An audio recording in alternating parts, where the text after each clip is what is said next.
Trust the only payment solution developed for attorneys and recommended by 47 state bars. LawPay. Do you hate Sunday evenings because you have to go back to work on Monday? Unfortunately, that's a sentiment of a fair amount of lawyers, but it doesn't have to be that way. I'm Stephanie Francis Ward, and on today's episode of the ABA Journal's Asked and Answered, I'm speaking with Nancy Levit, a professor and associate dean at the University of Missouri Kansas City School of Law, who's also written multiple books about how lawyers can find happiness and fulfillment in their practices. Welcome to the show, Professor. Thank you so much.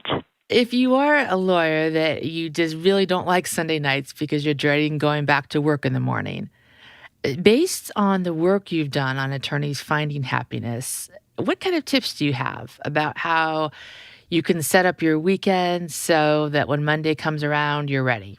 One of the things I would caution at the start is if you're in a job where you are dreading going to work, you might step back and revisit whether you are in the right job.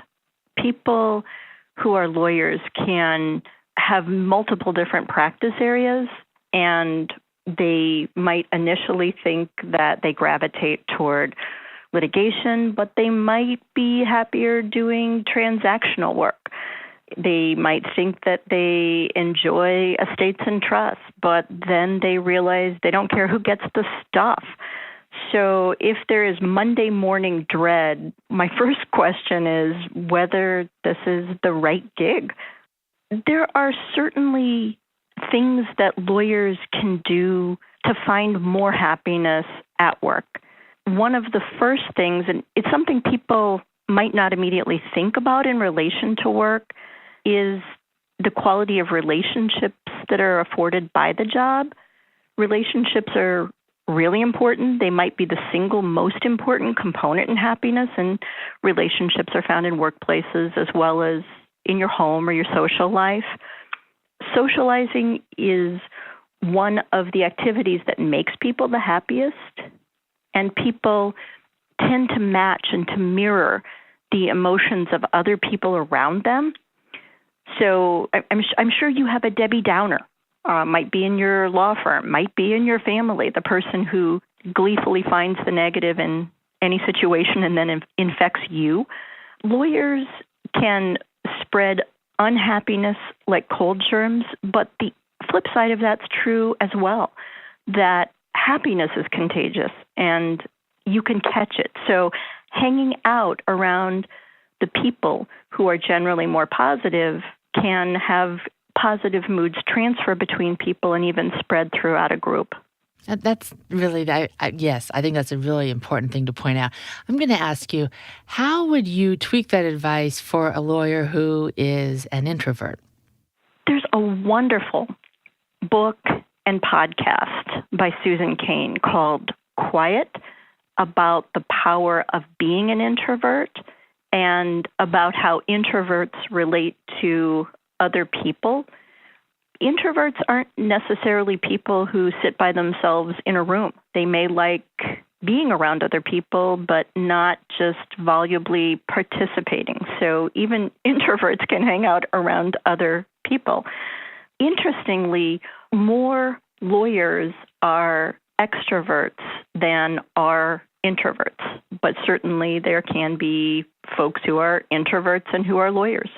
In one of your books, you talk about being genuine to your true self, and the example you used is that somebody might prefer to drink Budweiser at a party, but he or she thinks that he'll get laughed at if he drinks Budweiser, and so he orders Pinot Noir. Can you elaborate on that? I thought that was a great example, but can you tell me more about how being your authentic self figures in with your happiness as a lawyer? Sure, and we didn't mean to be completely flippant in our example. Lawyers are usually the people who were students who worked for Gold Stars. Very often they were the ones who grew up coloring within the lines. They tend to be people in law school who follow the institutional glide path, the idea that happiness comes from having superb grades, being on law review, grabbing the brass ring of working for a large firm. those aren't bad things, but they're not for everybody. So figuring out what people want to do, figuring out the match between your skills and your abilities and the challenges of work that you like, what's the flow that works for you, is what we meant by being genuine. People are happier if they are doing the kind of work they like, if it's work that gives them some autonomy, some control, if it's work that matters to other people. So that's what we meant by being genuine, not necessarily picking the job that earns the most money or the job that has the largest name cachet. Okay. And I want to go back to something you said about figuring out the workflow that works for you. Do you have advice for lawyers on really tuning into that and perhaps advocating for themselves in certain situations about what works for them and what doesn't in terms of workflows in the office? The ability to advocate for oneself varies among jobs, of course, and varies given the setting one is in. Good managers will recognize that people will perform better if they are not completely overwhelmed. Good managers will recognize that people will succeed if they are, if the skills and the abilities and the type of work are a good match. We interviewed quite a number of people for our original book, The Happy Lawyer, more than 200 lawyers across the country. One of the stories that was told to us still resonates with me. It was a woman who was originally in transactional work, and she realized she was not having a good time. She was the one who dreaded going to work on Monday morning. She talked to her managers. She switched into intellectual property. She then said she could work 17-hour days without blinking because she was so engaged in her work. So hopefully they're understanding managers. I see. Another thing that it seems like a lot of different fields are talking about now is the idea of grit and growth mindset. It's been very popular, including in the legal profession. A lot of that discussion focuses on the grit aspect. How does a growth mindset figure in terms of perhaps owning and learning from your mistakes rather than beating yourself up over it? How does that figure in for lawyer happiness? Sure. We're talking about different dimensions of sort of the same phenomenon. You may even remember Robert Pirsig in Zen and the Art of Motorcycle Maintenance. He used the word gumption to describe a feeling of initiative that made persistence or sustained action in the face of challenges possible. The buzzword in educational circles is grit. Grit or gumption does for people what Powder Milk Biscuits, Prairie Home Companion's longtime imaginary sponsor, promises. It gives people the strength to get up and do what needs to be done. The growth dimension of it, you might even remember the marshmallow studies, 1960s. Stanford psychologist Walter Mischel conducted studies about willpower. He rounded up a bunch of 4-year-olds. He gave them 2 marshmallows and a choice. They could eat 1 marshmallow now after ringing a bell. They could wait 15 minutes and they could eat both marshmallows. And you may know the outcome of this one. Years later, Mischel tracked down hundreds of subjects in the marshmallow study to see how they fared in school and in life. And remarkably, the 4-year-olds who managed to resist the marshmallows for the full 15 minutes went on to score an average of 210 points higher on SAT tests than those who caved in. In short, the study suggested that willpower was really a key to having a successful life. And then came the work of Stanford psychologist Carol Dweck. And her work focuses on the idea of a growth mindset, which is her term for a belief or a habit that contributes to better learning, better success on the job. People who have a growth mindset value their experiences rather than their outcome. Life isn't about winning or losing. It's about working hard and working on things that matter. People who have a growth mindset believe that their basic qualities or things that they can cultivate through their own efforts. People who have the opposite mindset, a fixed mindset, she calls it, believe that their abilities are inherent and can't be changed. And they tend to face a future of self-doubt or anxiety or limited achievement. I mean, as you might imagine, this two-mindset model is an oversimplification, but it provides a fairly useful way of thinking about how to become a more effective lawyer. Okay, let's take a quick break. And when we come back, we are going to talk about the never-ending quest for perfection that sometimes figures in with lawyers' unhappiness. Did you know that attorneys who accept online payments get paid 39% faster on average than those using traditional payment methods? With LawPay, the only payment solution offered through the ABA Advantage program, you can accept client payments online, via email, or in person, no equipment needed. Visit lawpay.com/podcast to sign up and get your first 3 months free. And we're back.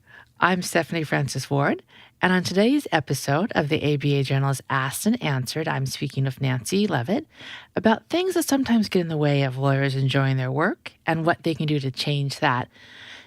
Professor, sometimes I think people who are drawn to the profession of law are perfectionists, and sometimes that works out wonderful for people, but sometimes it can cause unhappiness as well. Do you have thoughts on if you have this never-ending quest for perfection in your life as an attorney, does that maybe get in your way of finding fulfillment? I think you're right about that. Most lawyers were the kids who succeeded. There are a lot of type A personalities in law. In fact, some lawyers make other type A personalities look like C pluses. The quest for perfection isn't a bad thing for representing a client, going to the mat, but not everything has to be perfect. The motion for extension of time doesn't have to be perfect. The interesting thing is there aren't that many metrics to judge how well lawyers are doing on routine matters. Sure, there are the wins and the losses, but lawyers might evaluate how they're doing by how much money they're making. And that's really one of the most pervasive and pernicious myths, that a high-paying job leads to happiness. On the whole, for lawyers, as for everybody else, money just doesn't have that much to do with happiness. There was a study by two Nobel Prize winners, Daniel Kahneman, Angus Deaton. They looked at results of Gallup polls, I think for about 500,000 Americans, and they found that if people are making, I think they said about $70,000 in, that would have been 2008, 2009, what would that be, $75,000? While more money might affect their perceptions of their own success, it doesn't have much effect on their day-to-day moods. The studies just show hardly any daily satisfaction differences between people who are in higher income brackets and those who are earning above, let's say, $75,000. But attorneys are so concerned about keeping up with each other. Relative income matters. Far more important for lawyers is how their salaries compare to people whom they perceive as peers. And so attorneys are concerned about keeping up with the Joneses, or maybe in our case, the Jones days. But in fact, that isn't what brings people happiness. And do you have thoughts about how a lawyer's personal life can prohibit his or her happiness with their work, and how they can be, really reflective and maybe make some changes on that path? On the personal side, there are two things that seem to matter in terms of creating a positive outlook. One is about downward comparisons. One of the most important series of studies in the happiness literature has to do with perspectives. Researchers conducted interviews and surveys with Olympic medalists, and they made a surprising discovery that the bronze medalists were almost uniformly more satisfied for the rest of their lives than the silver medalists. The silver medalists, they kept looking upward in comparison. Just a fraction of a second less, I would have had the gold. The bronze medalists, they looked downward. Hey, I made it onto the medal stand. Everyone else didn't. People are so much happier if they make downward rather than upward comparisons. And working in law firms, and to gear people toward making upward comparisons with the metrics of billable hours or salaries. There are actually a lot of ways of putting into practice the downward comparisons, like giving back with pro bono work, celebrating successes rather than ruining little losses. The second thing that matters a great deal in terms of outlook is being grateful.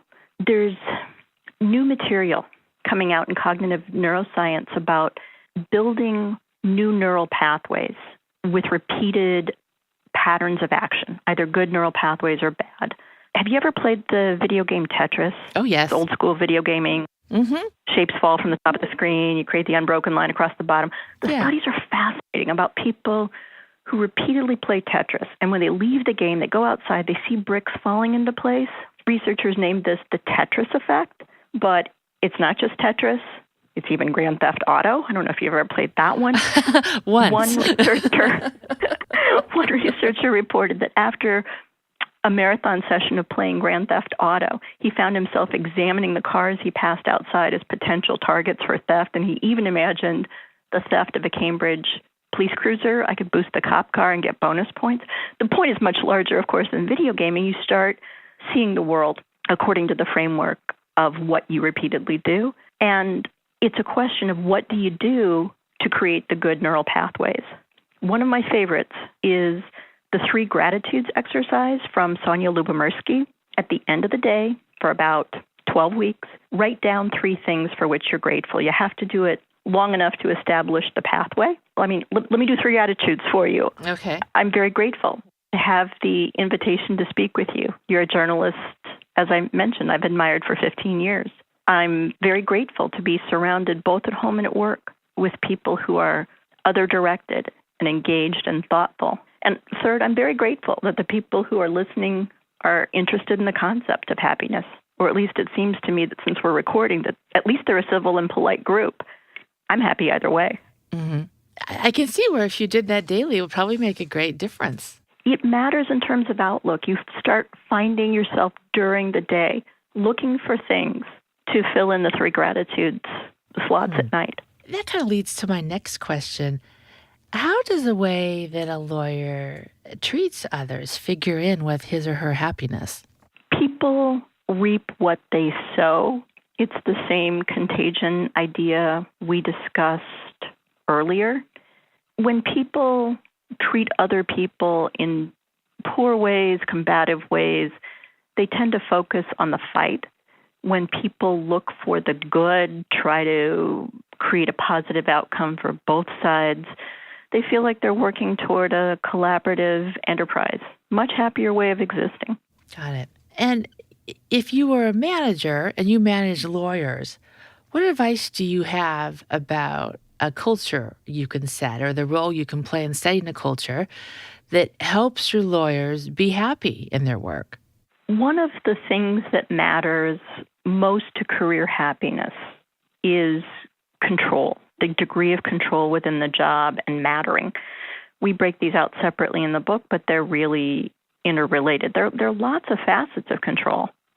One branch might be self-explanatory, autonomy or freedom to arrange your day, doing the things you like to be doing.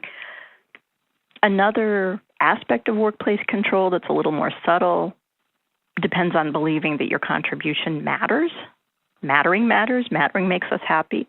One of the best things that firms can do to promote lawyer happiness is to give lawyers a measure of control. Studies of attorney satisfaction show that if your job gives you significant autonomy, you're more likely to be happy. Conversely, satisfaction is lower if you're subjected to constraints on your decisions or your work setting or your circumstances. Helping both newer and more senior lawyers find control and find a match between what they're doing and what they want to be doing can certainly promote happiness. One of the other things that numerous firms across the country have been experimenting with is some form of flexible scheduling. There's hourly work, it certainly needs to be done, but the firms that are better at retaining lawyers are firms that don't view alternative time and salary arrangements as being perversely different.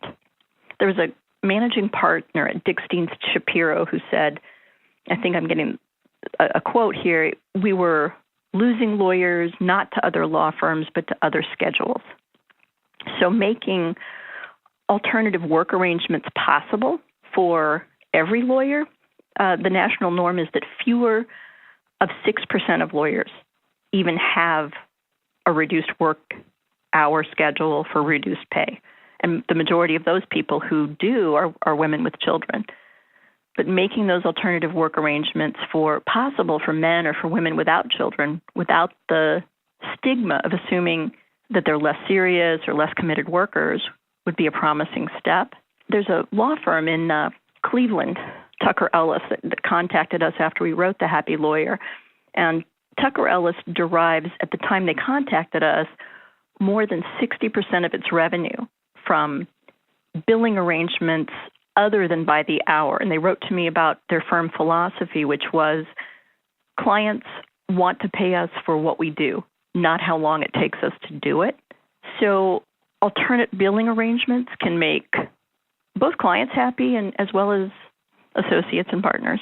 The last book that you wrote was the book you co-wrote, The Good Lawyer, in 2014, right? Yes. Well, I've written a couple since then. So, Professor, you've written many books on this topic and others. Do you have plans for another book on the topic of lawyers and happiness in the near future? 2 books are in the works, not directly on the topic, but sort of to the side. One is on a book on legal careers with Andrew McClurg. He's the author of One L of a Ride, and Christine Coughlin. And it's about the wide range of things you can do with a law degree. The second book is called Beyond 1L, and it picks up where Scott Turow's 1L left off, and it looks at other people's stories of people who didn't go to law school 35 years ago, didn't go to Harvard, weren't white, weren't male, weren't straight, just other folks' stories about being happy in law school. I look forward to reading them both. And we're about out of time today. Do you have any final thoughts on this topic? There's one quote in our book. It's so simple, but it's so true. And it's what people seek from others more than anything else is attention and appreciation. So my encouragement is give that to the people in your lives. Very good advice. Thank you so much for joining us today. It was wonderful speaking with you. Thank you, Stephanie. And listeners, thank you for joining us as well. If you like what you heard today, please rate us in Apple Podcasts. I'm Stephanie Francis Ward, and we'll see you the next time for another episode of the ABA Journal's Asked and Answered.